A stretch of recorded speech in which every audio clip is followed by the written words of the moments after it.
This is a download from Rutland Radio. Hello, and thank you for downloading the Rutland Radio podcast from rutlandradio.co.uk. This is where you can hear the best bits from the last week. Yes, I'm Janet Minahan, and I'm the new principal at New College, Stamford.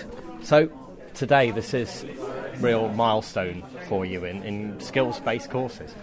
It is, and it's the culmination of 3 years of planning and building work to provide top-notch facilities for our students. So what kind of happens to them? Where do they start and where do they end with the new centre? Well, it really does depend where they actually come from and what they arrive here with. But there is a range of different learning routes for them across a whole range of different construction subject areas and motor vehicle subject areas. They will come and they'll start on a course at a level that meets their personal needs. There's all sorts of progression opportunities in there for them, so doing just one course doesn't necessarily mean the end of their time with us. They can progress on to other things. And we've got a very vibrant apprenticeship offer as well, so some of our learners will actually be in jobs and they will be in with us just 1 day a week and then learning actually out in industry alongside that. And you're ahead as well compared to other colleges that are of your type. Our results certainly put us in the top 10 to or probably 5% nationally. Last year our students succeeded incredibly well on their courses. 93% of them both stayed and achieved their qualifications, which is around about 16% ahead of FE colleges nationally. So we're very, very proud of that. And 100% of our apprentices successfully achieve their qualifications as well in full. And that is a phenomenal achievement, 30% above national average, which is excellent. A lot of people listening to this would know the centre on Ryle Road. Effectively, you're bringing it back and making it bigger. We are bringing it back. We started construction here at the college back in 2007. And we only had 3 courses and about 60 students. By 2009 that had grown considerably, so much so that we couldn't actually accommodate them on site anymore, and that's when we took the opportunity to lease facilities off site. But that was always less than ideal, and we always had the idea that we really did need to bring those students back into the fold. And it was only with the ability to access some funding from the Skills Funding Agency that helped us to realise our dream and build a £3.5 million facility back on the site. And this year, around about February, all our staff and students packed up from their facilities off-site and they returned to college. And all the feedback I've had from staff and students is what a welcome addition to the site this is, how fantastic the facilities and resources are here, and both staff and students seem to be incredibly happy with their lot. So I think it's good for students to be around other students in other subjects, so it's good that they're back on site, but to be able to access facilities of this calibre and to have access to learning materials that are industry standard is particularly good for them. And talking of that, actually, you're working with names that people would know, who are actually investing in this course. They are. We've had sponsorship from a number of local companies, including Worcester Bosch, Halfords,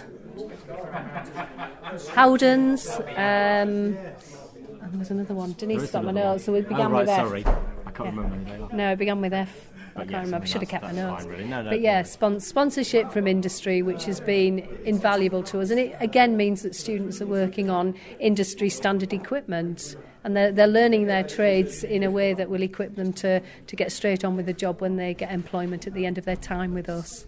The weekly Rutland Radio podcast. Sure, Nick Bowles, MP for Grantham and Stamford. And what does this new centre mean for your constituents here? Well, there's obviously a huge number of opportunities in construction and engineering of all kinds, perhaps particularly construction at the moment. All over the country, we've, from huge projects like building Crossrail in London to local, there's housing developments going up. There's always obviously restoration work. And actually the construction industry is telling us that they have a desperate need for more qualified young people with the skills that the workforce is getting older. And actually, they're importing a lot of people from elsewhere in Europe. the pay rates can be phenomenal. I mean, there are some sites in London, the Battersea Power Station redevelopment, where people are being paid on average over £70,000 a year as a bricklayer or site carpenter or plumber or electrician. So it's just great to have this opportunity for young people. And this construction centre was in some slightly substandard temporary accommodation for a long time, and it's great to have it here in the heart of the college and to see so many apprenticeships here, because in the past apprenticeships slightly died out, and now we have a real resurgence of apprenticeships, and they have a great record here. They've had 100% completion rates on their apprenticeships, which is almost unheard of in the country. So anybody who's thinking what to do next, come to Stanford College. And you said in your opening speech that it's not necessarily just about the buildings that don't necessarily please the eye, but it can be jobs around here in a town as beautiful as this. No, exactly. I mean, there's hard to imagine where would inspire you more to get involved in construction than Stamford. I mean, we have more beautiful buildings, more listed buildings than almost any other town. So not only can you make a good living working in construction, but you can be inspired to create something that will last for centuries and that people will come and visit and write about and take photographs of. So you're leaving your mark on the world as well as making a good living. This is Rutland Radio. Tim Pocock. And tell us what it's like being in this new building. You've been here a few months now. Oh yeah, we've been here a few months. Obviously, we're all getting used to it now, so we've all had all of the stuff moved around, and it's quite nice working here because you've obviously got more space than you did last time, and a lot of new machinery, and then you've got all of the extra storage space, and we've had quite a lot of hands-on experience upstairs with the plumbing. So we've been up there building all of their bays, so we've had a lot of experience with it. So it's been quite nice to have this new sort of facility to use. Do you find that you don't necessarily specialise, you'll do a kind of all-round construction course? Well, when you're working in the construction area, we're going to and from electrics and plumbing, doing all of their woodwork up there, so building their base for all their plumbing, and obviously you're seeing aspects of all of their different bits, so like how they're doing all the boilers and stuff, which is quite interesting seeing. Obviously go through electrical and you see them all doing the electrical things, whatever they do. But yeah, and they sometimes pop through here looking at the lights and stuff, so it's quite nice sort of going between the lot of them. Yeah, it's nice to see that everybody's in one place now, opposed to where we had brickwork down there, and so we're all under one sort of shell now. So it's quite good. The weekly Rutland Radio podcast. Thank you, David. I've got the winner of the junior race today, Rhys Wood, with us. You've come all the way down from Yorkshire today. Yeah, I came down this morning up at 5:15. Nice journey down, half asleep in the car, but yeah, managed to get here on time. It was all fine, yeah, it's good. And how tough was the race for you today, going up around our villages here? Oh yeah, it was quite sticky roads, pretty rolling, quite a hard course to be fair. Fair few hills you got to dig up, but yeah, I managed to get around. So how old are you now? I'm 17, I'm 18 in May. So you're hoping possibly to return for the big race next year? Hopefully, it depends where I'm at, depends what team I get on, but as in the 23, so it would be good, yeah, it's a great car, so I'd like to do it again next year, definitely. And thanks very much for coming down. It's your first time in Rutland doing this? No, it's my second time, but unfortunately last year I punctured right near the start, so a bit of bad luck that time, but and how your fortunes changed this time round? Definitely, yeah. Well, actually I did punch it to begin with, but I had the legs to get back on and fortunately win, so yeah, it's quite good.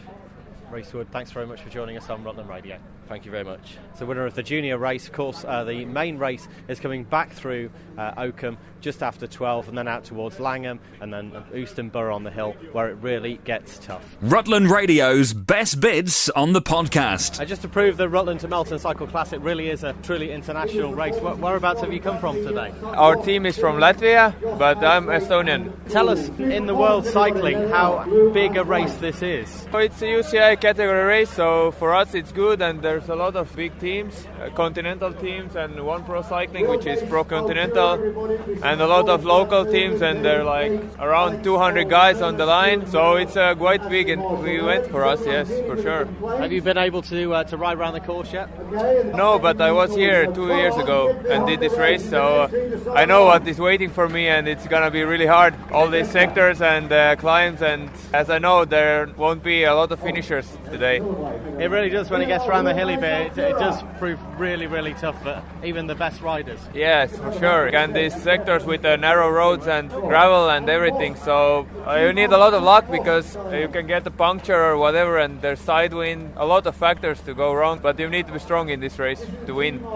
We wish you and all your team a lot of luck this morning. Thanks very much for joining us on Rutland Radio. Thank you. Thank you. This is Rutland Radio. It's Rutland Radio on Monday morning. I'm Rob Pisani. The day after the London Marathon, so many from our area run that amazing race. But what about doing it in very hot conditions? Not only one marathon, but several. The Marathon des Sables is what happens in the Sahara Desert once a year, and a team of 4 were doing that for the Matt Hampson Foundation. 2 of them back with us. You might remember them on the show a couple of weeks ago, Paul Cowling and Will Kirstein. Thank you very much for joining us today. How was it? You've been back a few days, so you were acclimatising to our cold weather. Yeah, it was really hard, as you'd imagine. I bet it was. It should be. Yes. But I think everyone's pretty happy and we all loved it, actually. It was a great experience. It looks like you were sleeping almost out in the elements under a sheet or something like that. Yeah, living conditions are probably best described as basic, to be honest with you. I think there's 4 sticks that hold your tent up and essentially what is a big cloth that then goes over the top. So I think the biggest shock for us, or biggest kind of realisation that we were in the Sahara, was literally night 1 in the tent and a sandstorm came through in the middle of the night. And there is nothing that you can do apart from bury your head in the sleeping bag thinking there are no sides to this tent and I'm just getting sandblasted. Wow. That for us was a bit of an awakening as to what potentially we were going to have to deal with. So yeah, sleeping on rocks with sand blowing in your face is interesting, to say the least. So what about the actual running itself? Was it 6 days you were running on?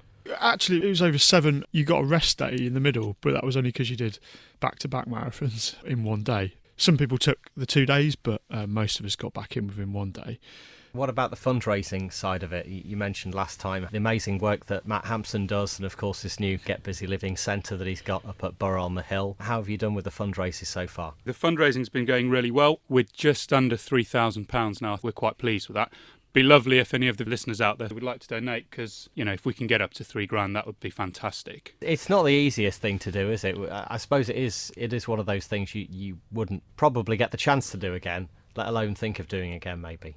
No, the marathon distances are tough in themselves, but when you throw in the climate and the terrain, it's just a lot tougher. So you're looking at taking twice as long to do the distance that you normally would, just through running through sand, basically. Well, at least you got a tan. Well, actually, it's not the best tan because you're so filthy, because you've got a week's worth of not having a shower and just getting sandblasted. It all gets washed off. The way through, yeah. So the sun doesn't really get a chance to hit you.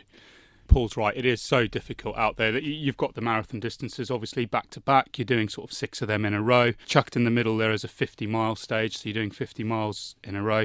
I was a bit unlucky in that my feet blistered really badly, so I'm now kind of hopping along looking for someone to donate some feet that I can perhaps borrow for a while. It's really tough. I'm not sure any of us are brave enough to say that we'll go back anytime soon just yet. I think we're still sort of recovering from this and trying to make sense of whether we actually enjoyed it or whether we just went out there to suffer for a week. So, right, what good effort for all 4 of you. Amazing thing to do. You just can't imagine, even those who've run a marathon, what it would be like out there. So hot, so enduring, and then obviously you've got the huge distance that you do as well. So what's your fundraising page if anyone would like to still pledge for the Matt Hampson Foundation? It's justgiving.com/hot-for-hambo. So justgiving.com/hot-for-hambo.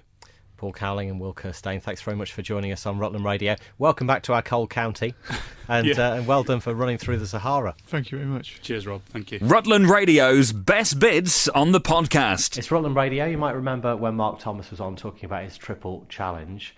This is all for the Phoebe Research Fund. Now, the first part of the challenge was the London Marathon. Now, Mark, this wasn't the easiest run for you at all. In fact, you kind of said to me earlier, if it wasn't for the crowd, you would have absolutely thrown in the towel because you physically couldn't run. Hi, Rob. Yeah, exactly. It's my 6th marathon, and I'm always trying to get a PB. And unfortunately, I got to the 35th kilometre mark, and I got severe cramps in my legs, unfortunately. And I had to be taken off to the medical area, and I had physios were basically trying to get my calves back because they completely seized up. So I was a bit disappointed, but the lovely physio lady managed to get me going. I got going, running with the crowd who basically cheered me on. I managed to get through another kilometre, and then the same thing happened again. And then I was treated again by another great bunch of people. Got back on my feet again with the crowds, got going, and then about 200 yards later, I literally collapsed and I was in the gutter. And I was kind of stretchered off into the St John's Ambulance Bay, and some of the London Marathon official physios were there. And they basically stretched me out and got the knot that was in my leg out, in my calf out. And if it wasn't for that, I don't think I would have completed it. But it was very painful. Got back on my feet and managed to get round the last 4 miles at kind of race pace. So if it was, big thanks to those guys, whoever they were, but they really helped me out a lot. Now, tell us about the Triple Challenge itself. It started with a marathon, and it's also Mike who's doing it as well. That's right, yeah. I'm running with a friend of mine, Mike Wen, and we're doing the Triple Challenge. If you don't know what it is, we've been in the paper and on the radio, but basically we're doing the London Marathon, we're doing the Rat Race, which is the world's largest obstacle course. We're doing that twice. So that's 40 miles, 400 obstacles. And to finish it off, we're going to be doing a walk, which no one else has done, I don't think. And we're going to be walking from Stamford to Great Ormond Street Hospital, which ironically is where Phoebe gets her treatment. She has to go there regularly for that. So we're going to be doing that. We've got a lot of interest. Colin Furze is lending us his gadget crutches to help us. I think we'll need it at the end of the race, so we're going to test that out for Colin and make a little YouTube video. So yeah, that's a little bit about our challenge. Why are we doing this? Well, we're doing this for Phoebe, who is a friend of my daughter's, Georgie, who suffers from epidermolysis bullosa, or EB. And about 5,000 people in the UK suffer with this disease. And essentially it's a skin disease where if she bumps her skin or she falls over, the skin will break off, and it's not just one layer, but it's 3 layers, and effectively it's like a 3rd-degree burn. So it's quite horrific, really, for a child to go through that. And obviously I found out more about this. I wanted to do something to help, and usually I run for some of the bigger charities. I wanted to help Zoe and her charity because they've only got charitable status last year. So I want to get awareness, and hopefully people can be spurred on by what I'm doing, and it will give them some inspiration to do something similar, and also to raise money as well. So what we're doing, we set up a Just Giving page, and if you go to Mark's Triple Challenge, you can find us on there. Alternatively, you can text. If you text TRIP 94 and then an amount, say £2, £4 or £5 to 770, you can get straight through to our page and through to the charity. So that's one thing that we're doing in order to help Zoe and everyone at Phoebe Research. Now, you set a target between the two of you of £10,000. You're actually over halfway there already. Obviously, you need more to reach that. And you've got raffle prizes for those who are actually pledging money as well. There's a chance for people to win stuff. That's right. Yeah, the response has been phenomenal, and such a big thank you to everyone in Stamford, to all our friends and family who have supported us along this road. We've still got 2 more challenges, so we still need to raise another £5,000. And yeah, to make a bit of an incentive, we've kind of done a little a free raffle. So we've got a first prize is a bottle of whiskey donated by a friend of mine who is in the city in London, and it's a signed bottle of whiskey by David Cameron. Second prize is a bottle of 1965 Vino Roberto, and we have a quad core tablet. We have a spa day at one of Valentine's locations. 30 locations around the UK, and I went round Stamford on Saturday afternoon actually, distributing some flyers to inform the local businesses about our cause, and the response was absolutely phenomenal. People were literally giving me money out of the tills. I had someone from one of the stores who's given me a bag full of goodies to add to the raffle. So yeah, we've got some a cafetiere and some cups and some coffee. And lots of other things are in the raffle. So yeah, if you want to be in the raffle, then you need to put your details on the Just Giving page, and then we know who you are. And then if you're lucky, then you'll get a prize. But yeah, it's going really well so far. So that's justgiving.com. Look for Mark's Triple Challenge, or go onto Phoebe Research, and there's loads of links there on her on Phoebe's website, and also on Facebook. That's right, exactly. Yeah. Very best of luck with it. So how are you feeling now, so 2 days, a day and a bit after? Yeah, still struggling, still in pain. I'm going to try. I took work from home today, but I'm going to try and go into London tomorrow and try and stretch those legs a bit more. But yeah, it's all worth it. It's all for Phoebe research, and that's the main thing. So we're doing something good.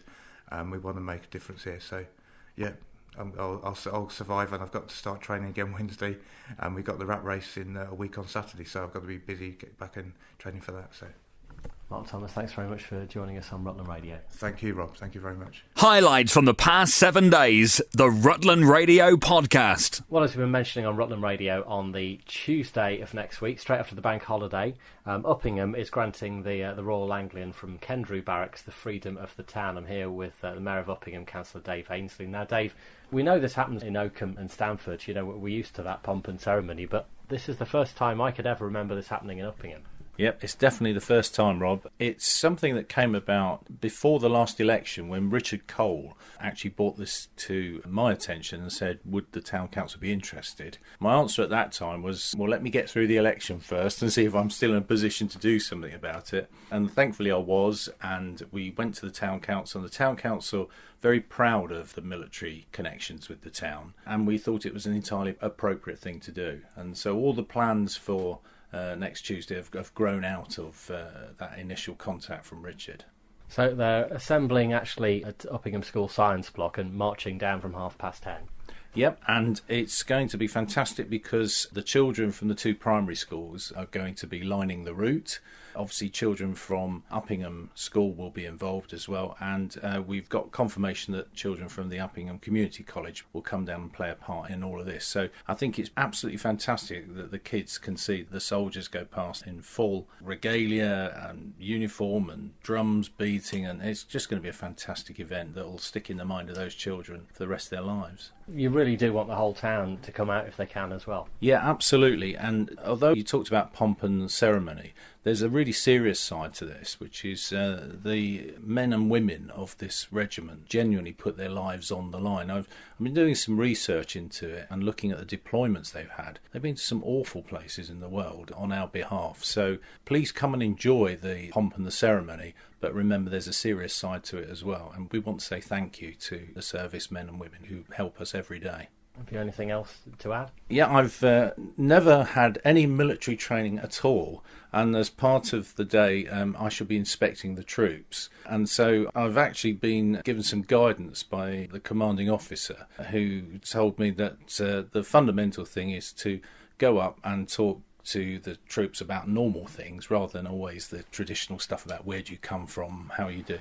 Stick to sport and cars and you won't go far wrong. So that's his advice, and I'll be following that on the day. This is Rutland Radio. I'm getting on in years now, but looking back, I remember, I'm fortunate that I've got a damn good memory, and I can remember most of what was happening there. When the Queen wanted to have a word, I suppose, with the residents or evacuees, call them what you will.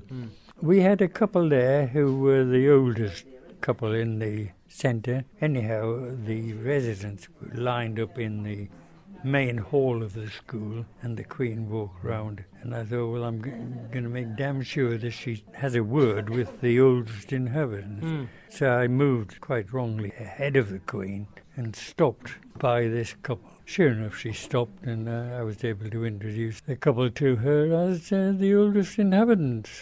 You say, how do I feel now? Well, I'm the oldest inhabitant in Essendine, and today it surprises me that we were all there. The press photographer was around here somewhere. As far as I can remember, and I say I've got a good memory, there wasn't a security chap in sight.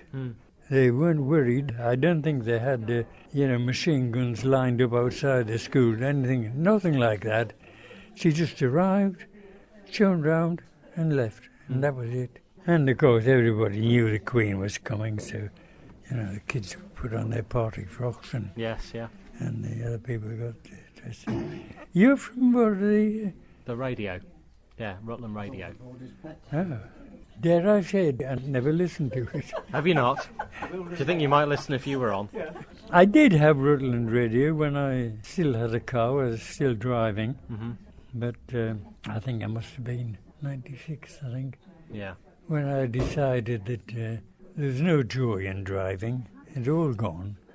And I didn't really need a car because, I mean, I've got neighbours here who are daft enough to take me where I want to be. Right. And I think I had Rutland radio then. You have it, Peter, don't you? Yes. He's always got it blaring out at me. Yeah. The weekly Rutland Radio podcast. It's Rutland Radio breakfast time. I'm Rob Pisani. I suppose in a way we're talking spring cleaning today. And with us, Aggie Mackenzie of How Clean Is Your House fame. Now she presents Storage Hoarders. And I won't talk about my hoarding habits because there's really not time. So we're talking today really about all those things in the bedroom particularly, aren't we? We're talking about dust, we're talking about dust mites, all that kind of thing. Yes, all the dirty things that are going on in the bedroom. Yes, and with a particular eye on Allergy Awareness Week. You know, it turns out that 1 in 4 of us are suffering from allergies, having a really miserable time with runny nose, itchy eyes, coughing and asthma. There's so much that we can do to reduce the levels of dust and dust mites in our houses. What about that old thinking that says few germs around is I good for the knew immune you were system? going to say that. No, we're not talking about germs here. We're actually talking about dust levels and about the triggers for an allergic reaction. Pollen, pets, the sort of dander in the hair, all those things. You know, the more you have of that, the more susceptible you will be. If you have leanings towards allergic reactions, then you will be suffering. And you do have to actually keep those levels down. It's not a question of using antibacterial cleaners. That's a whole other subject. So things like turning the mattress over, that's a good idea, isn't it? Well, I mean, yes, some mattresses actually you're not supposed to turn over, but it's more about opening the windows and letting the clean air in, pulling your duvet back so you're reducing the temperature so the dust mites have got less chance to breed. And it's also about vacuuming your mattress. To some people that might sound a bit extreme, but actually that's the way of keeping the dust mite population at a manageable level. And also vacuuming under your bed because that's where a lot of them congregate undisturbed and breeding away. And you get those little moths as well, don't you, sometimes? Yes, moths love dust, and you know most dust is made up of dead skin cells. So if they're just kind of lying there, the moths will congregate, and next thing you know is you've got big holes in your wool carpet and your lovely cashmere jumpers. It's really important to keep the dust at a manageable level. I suppose it is kind of a spring cleaning thing, isn't it? You know, open up the windows, you know, just kind of rearrange everything and clean everything. That's right. The pollen is particularly high at this time of year, so when people start to get hay fever, that's when they kind of start thinking about other areas in their lives that they can manage to help sort of mitigate those symptoms. Now, here's an interesting question. How hot should you wash your towels? Because my wife-to-be is saying 60 at least. I don't wash anything on 60 because I'm afraid of it shrinking. Are you? Well, no, towels will be fine on 60 because they're cotton and they can withstand that sort of heat. The only thing is if you're using a biological detergent, the optimum temperature for that is 40 degrees. So anything less or anything greater is not going to have the benefit of the enzyme in the biological detergent. But 60 is good. It's good for sheets. Anything that's kind of has a high bacterial load like underwear, towels and sheets and that sort of thing. And hoover it up if you can. Anything else that's there lying on the floor that used to be on you. Yes, definitely. Basically. I mean, we're shedding all the time, and if we have pets, they're shedding all the time, and everything just kind of lands everywhere. And if you know, you just have to sort of clean it up and get it out the door, really, just to keep on a good sort of routine.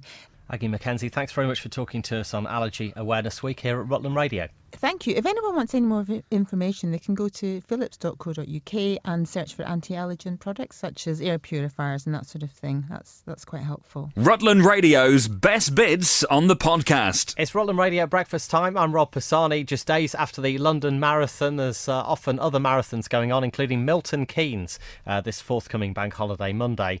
Maddie from Stamford is taking part now. Tell us why you're doing it first off. Well, I'm running the Milton Keynes Marathon on Bank Holiday Monday for a charity which is very close to my heart, and that charity is Meningitis Now.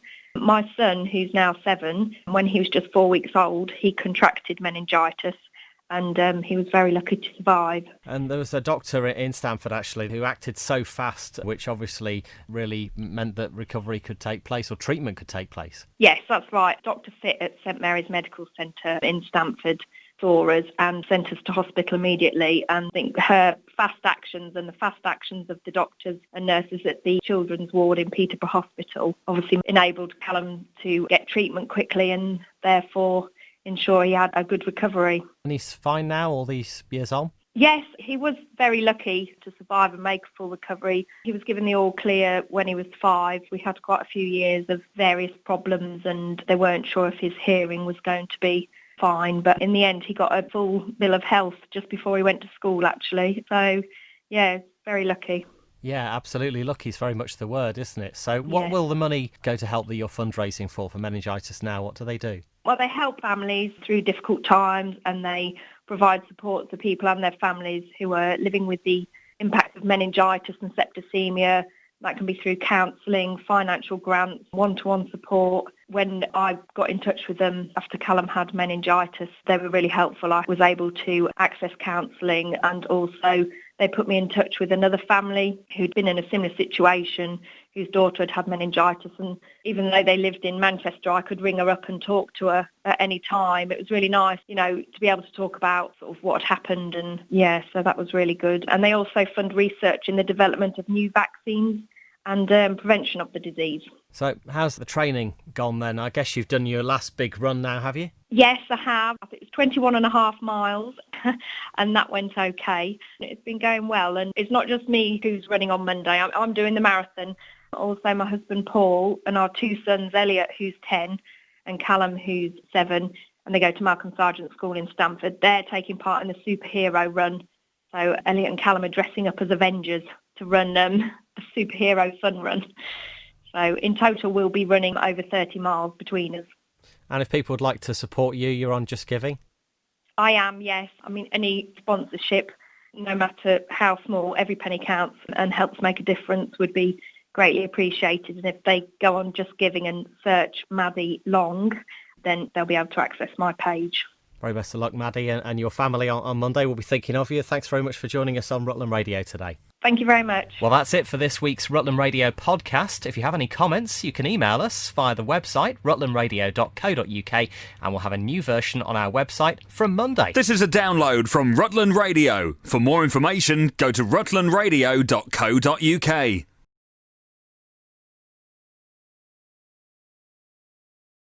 This is a download from Rutland Radio. Hello, and thank you for downloading the Rutland Radio podcast from rutlandradio.co.uk. This is where you can hear the best bits from the last week. Hello. It's a big day for you today, isn't it?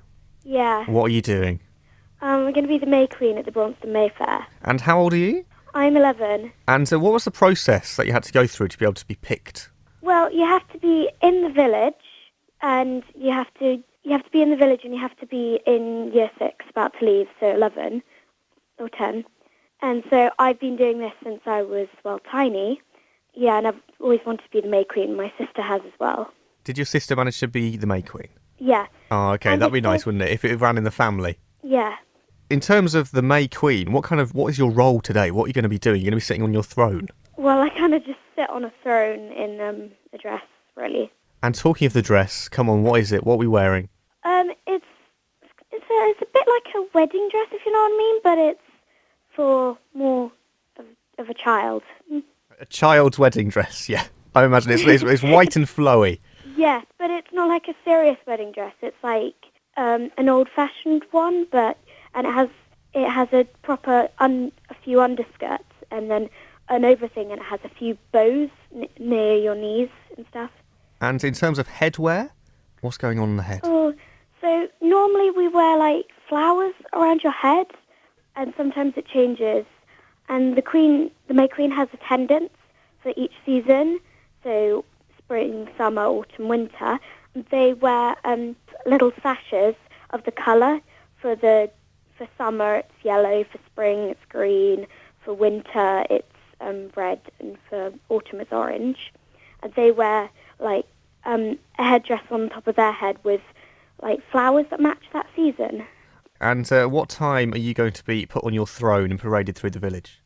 I think it's 3:30 or something. Oh, it does say it's going to rain this afternoon. Are you going to have a white umbrella with you as well? I don't know about that, actually. Hopefully it won't rain. Hopefully the rain will stop at 3:30, let you be paraded through, and then continue afterwards. That's what I'm hoping for, all right? So, Yeah. Tess, have a really lovely day and enjoy being the May Queen. Today is all about you. Have you been pampered in any way? Well, I was last night. I did have like a bath and, yeah. Oh, candles, all sorts. Yeah. All right, and make sure that you get lots of chocolate and sweets, because if a queen doesn't get chocolate and sweets, then what is it for, eh? Yeah, I'm definitely going to have that. All right, thanks a lot, Tess. Have a nice day. Bye. Thank you. The weekly Rutland Radio podcast. It's Rutland Radio breakfast time, as we quite often actually around this sort of time of year start thinking about trips to the East Coast. And I was just talking to my guest this morning actually about this. We wonder whether there might be a few around Rutland Water. Phil Spencer of so many property programmes on telly, from Location to a new series of Love It or List It, which has just got underway. Well, welcome back to the show. Welcome back to Rutland, where of course you went to school here. Absolutely right. Thank you, Rob. Yeah, nice to talk to you. Now, tell us about beach huts. 20,000 across the country. That's an awful lot. I think there's over 20,000 now. And today marks the kind of opening of Towergate's annual Beach Hut of the Year competition. I am honoured to be one of the judges again this year. And we're really hoping that lots of people will apply and nominate their beach huts for Beach Hut of the Year. Do you know, naively, I always thought if you had a beach hut, you could actually sleep in it at night, but it's totally illegal, isn't it? Yes, I'm afraid it is. What wonderful locations so many of them have. I remember being at, I think it was Hunstanton, you know, you've got really deep sand, you've got these beautiful old blue sheds. Yeah. What are people doing to them to make them actually win this competition? How can they stand out? People love their beach huts. They really do get quite passionate about them because they have lots of happy times there. I mean, last year's competition, there were some really amazing entrants, and this is not about people spending loads of money on making their beach huts special inside or out, but choosing from charity shops and knickknacks and picking up things off the beach and decorating them and painting them and just making them individual and kind of special to them. Now, I know people who have got caravans on the East Coast, people who've got flats and maybe rent out holiday lettings. There's bound to be someone listening this morning who has a beach hut that could qualify. So how do they get in touch? The application forms are on the website towergateinsurance.co.uk/BHOTY. There's quite a judging process. I will be involved in the judging. There's £1,000 for the winner plus a year's insurance premium. And then there's £500 that goes to their local beach hut association. So we're really hoping lots of kind of community involvement will get going on this. So I suppose it's the kind of thing, really, where you're trying to get beach huts more recognised because they're such a part of our coastline, aren't they? Yeah, they really are. And I think so many of us, myself included, have memories of happy family times as kids at a beach hut. And now we're kind of recreating those with our own families. And that was something that we saw in last year's competition, that I think there was one beach hut that had been in the same family for 80 years or something. And there was wonderful stories and pictures of grandparents and great-grandparents and how it had passed down through the generations. And they'd all entertained themselves in similar ways and had sort of family gatherings there. I describe a beach hut a bit like a second home by the sea. You're quite correct. You can't live in them. You can't stay the night. But you can entertain in them, and it's a chance to kind of get away from the world. There's no screens or wireless technology. There's good peace and honest fun, I think. So if your beach hut you think could qualify, then Phil, if you could remind us of the details, actually. Sure. It's towergateinsurance.co.uk/BHOTY, as in Beach Hut of the Year. Application forms are all there, and we'd love to hear from you. Just before you go, we must talk Love It or List It. Very interesting way of doing a property programme, because you're the one who says, well, move somewhere different, and Kirsty's the one that says, knock down this wall and it'll all be fine. Yes. It's such an interesting balance, isn't it, if you've got a house, whether to actually change it, extend it, renovate it in some way, or actually find somewhere new, because that so often works out cheaper. That's right. I mean, that's why we wanted to make this show. This is series 2, because it is very relevant. It's very topical at the moment. And that's a very natural conversation to have. And it takes place in homes up and down the countryside. Shall we stay? Shall we spend some money on it? Or actually, shall we sell it and buy something else? Can we make it suit? Or could there be something better out there for us? As you say, Kirsty, she's very good at knocking down walls and changing layouts and reconfiguring properties. And then I, at the same time, go and show couples, well, if they sold it, these are the kind of things that they could buy. So a bit of fun and games, competition between Kirsty and I, but hopefully the right result for the couples at the end. Phil Spencer, lovely to have you back on Rutland Radio. Thanks very much for joining us today. Thanks, Rob. This is Rutland Radio. Well, yesterday was the Uffington Scarecrow Adventure. The prizes were presented actually on Sunday for Around the World. And I'm here with first place. What are your names? Lee, Pearl and Becca. Tell us about this creation you've got here. Around the World's a pretty general theme, I suppose, isn't it? But it's all kind of how you can do something a bit different to everyone else's. Well, we were having problems thinking if we should do a country. We couldn't decide which country. So we decided to think a bit differently about it and did a man of the world. So, Pearl, can you describe what his face is like? It's like made out of an atlas, and then we just put sunglasses and a hat on. And we decided, instead of stuffing him with straw, to make it look like he's stuffed with maps as well. And then, can you describe the flags? We did quite a lot of flags to represent all the countries. Excellent stuff. Now, have you got a favourite somewhere else in the village? Have you seen any of the others? There's a Lady of the World. Is there? Miss United States. Oh, Miss United States. So Miss United States could be next to your Man of the World, do you think? Yeah. You could actually marry them off, maybe, or something. What do you think? Be truly international. But it's a great event, isn't it? I mean, I know there are other Scarecrow events, but this always feels like the original one to us. It is, and it seems to get bigger every year. It's always a worry it's going to get too big, but I think Uffington can handle it. And we try to make it an attraction that anybody can enjoy. You see, not just families coming, but also older, younger, whatever age, coming to see all the scarecrows. And this is your first place? It is, the first of many, I hope. Rutland Radio's best bits on the podcast. Lieutenant Colonel Ollie Brown, and I'm the CEO of the 2nd Battalion, the Royal Anglian Regiment. Now, we've spoken in the bigger towns before, but actually this is the first time in Uppingham you've done something like this. Yes, it is, and it was a hugely proud moment for the battalion this morning. No matter whether they're small or large towns, they all count a huge amount to us because we recruit on a county basis from the small communities, villages and towns, and the chance to come and show our appreciation and being given this honour on such a day is a wonderful experience for the battalion. So how does something like this actually come about? Well, it's a process of dialogue between ourselves and the county councils and the borough councils to ask whether they might wish to invite us. And then, of course, there are many boroughs and councils, such as Uppingham, that come to us and ask us to take up the honour to march through the town. So that's how it works. And you did say about the sun being out possibly for a certain victory in Leicester, but I mean, you couldn't argue with the weather today, could you? No, it's been glorious. I looked out at my window yesterday, it was tipping down with rain, and I had visions of being bedraggled and soaked, but the sunshine today has been marvellous. I think it helped the crowd and it helped the parade as well. It's been a superb day. This is Rutland Radio.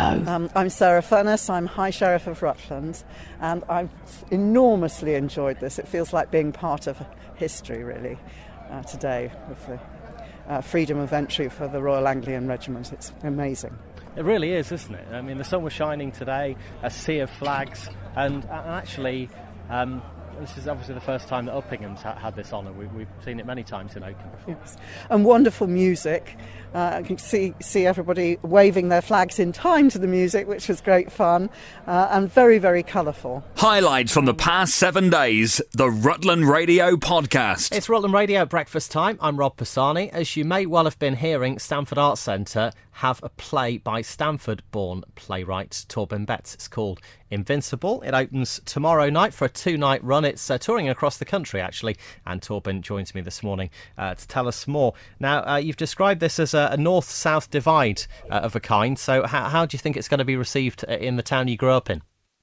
It's very difficult to say. It seems to be going down very well. It's played in places like Bury St Edmunds, Bracknell and Guildford, and then it's been up to Durham and Hull, and so there's slightly different reactions depending upon what part of the country you're from. So obviously with Stamford, I don't know. It's very difficult to tell. It's a play that if you're of the right persuasion, you can find something to shore up your belief system, and if you're left-wing, you can also do that. So it sort of seems to chime in with different types of people. But I can't predict how people will go down.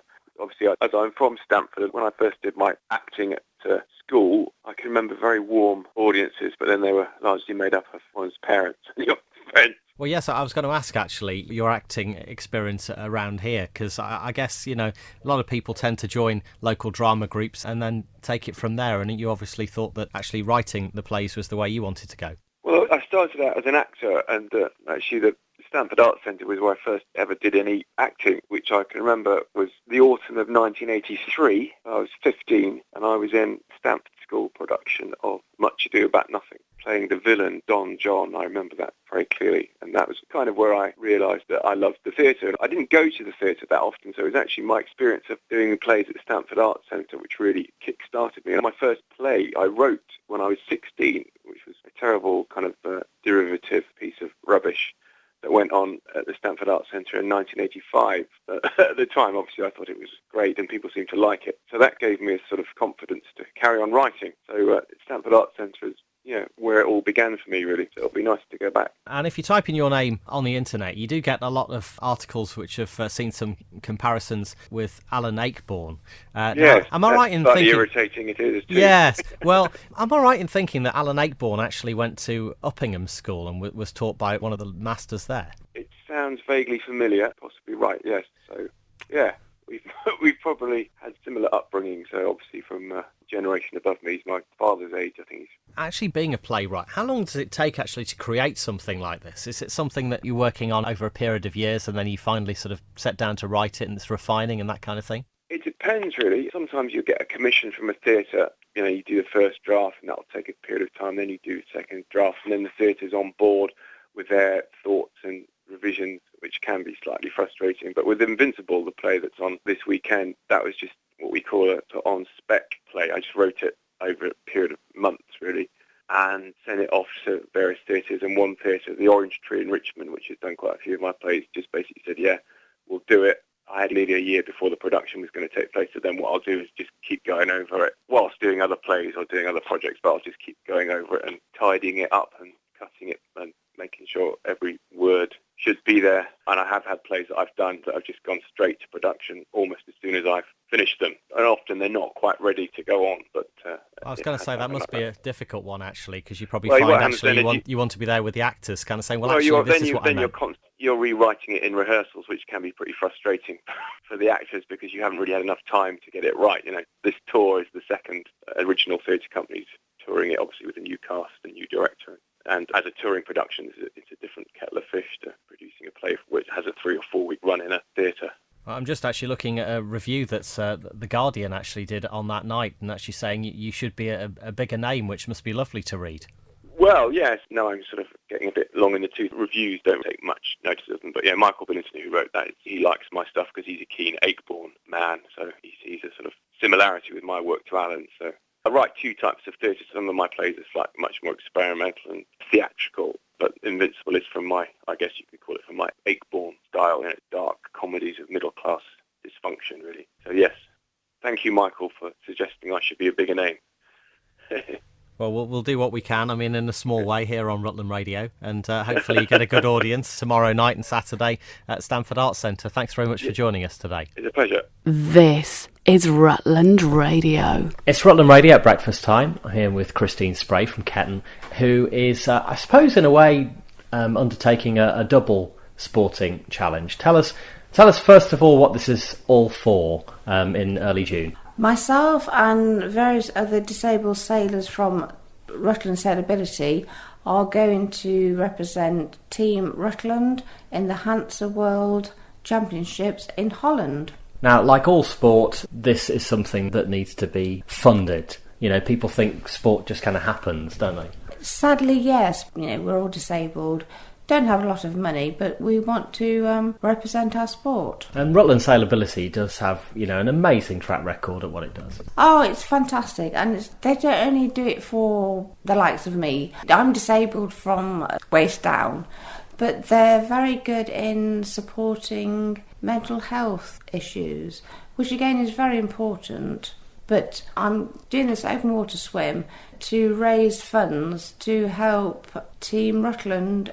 I would love to raise enough money to fund everybody's travel costs to get from the UK to Holland to represent Team GB, Team Rutland. So, open water swimming is a challenge in itself. It's very different to being in a pool. Swimming itself, because of your disability, must be a very difficult thing to do because, you think of the power that, people would get from their legs, for instance. Well, I have done triathlons. I've done 3 or 4 triathlons, so open water swimming is not daunting to me. But, I'd like to give myself a pat on the back. It is still a challenge, but I know I can do it, so I just want people to put the money in to support not just me, but Team Rutland. So, this Sunday morning, you're heading down to Rutland Water. I'm heading down to make sure that they say, oh, you're the disabled lady that's going to come swimming. Right, okay, who's going to get you in and out the water? But I've got support. I wanted to go along to make sure that they're not going to panic on the 22nd when I suddenly turn up and say, oh, I'm coming swimming here to raise money for Team Rutland.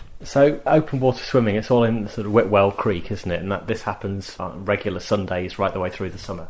That's my understanding, because when I first thought about doing an open water swim, I wasn't aware that it is something that happens. And I just thought I was being terribly brave and just throwing myself in the lake.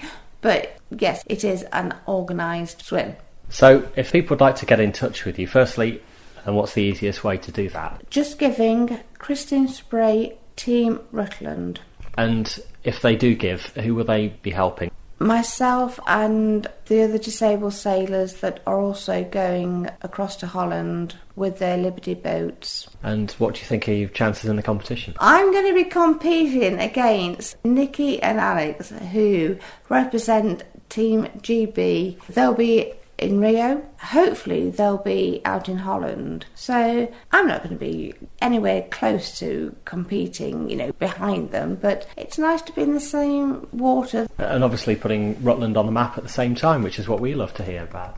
Well, of course. I love living in Rutland. Rutland is the best place in the world to live. Christine Spray, very best of luck with everything. So justgiving.com, Christine Spray, Team Rutland. Yes, Team Rutland. Very best of luck with your venture, and we'll think of you on Sunday and on the 22nd when you're actually undertaking the swim. And then, of course, early June over in Holland. Thanks very much for joining us. Thank you very much. The weekly Rutland Radio podcast. My name is William Tait, T-A-I-T, Moore, M-O-O-R-E, and the other name is Bill.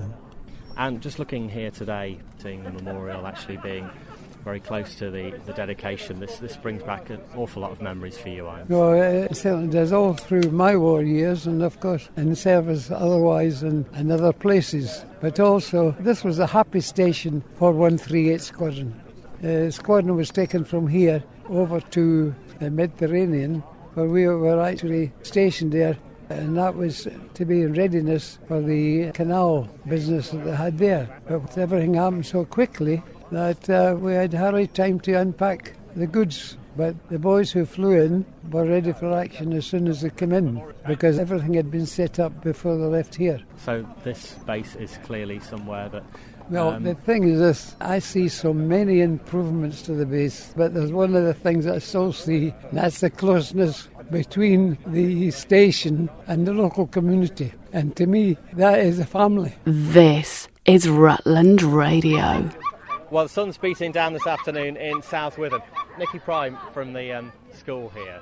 You look after the Parents Association. Yeah, Friends of This School. is obviously just, to raise money for everyone. You couldn't have picked a better day, could you? Do you know what? We have prayed and prayed. We have actually got this thing going today. I think, December we started this going on. Mm-hmm. So really, we have been praying for the rain. Obviously, there's weather. Obviously, as you know, we've had the rain, we've had the thunder, we've had everything. Mm-hmm. So yes, we have been praying for the weather, definitely. And here at this field, there's tons of stalls all the way around the edge. Amazing, yes. We have got the Lives here, they're doing our first aid today. We have got the Booking Bronco, we have got the slide. At the moment, what's going on, we have got the dog show going on at the moment. Mm-hmm. We have got a sweet stall. As you know, we've got the dog show going on at the moment. We have got Broccoli's Pies. They've come down to visit us and supplied their food. We have got clothes. We have got the miniature wives from Cottesmore. Actually, Kendra, sorry, slapped my hand there. Yes. Well, they're in Cottesmore. Yeah, so they are in absolutely, Cottesmore, yeah. definitely. Slim and Ruled here. And then we've I see the yellow ties of Stamford Brass, of course. Yes, playing this afternoon. yes, they are. We've also got Tony and his amazing exotic animals right in the corner. And also, not forgetting the school. The school is actually taking part. They've got their own little fake games going on at the moment. Ice cream, and also not forgetting Whites.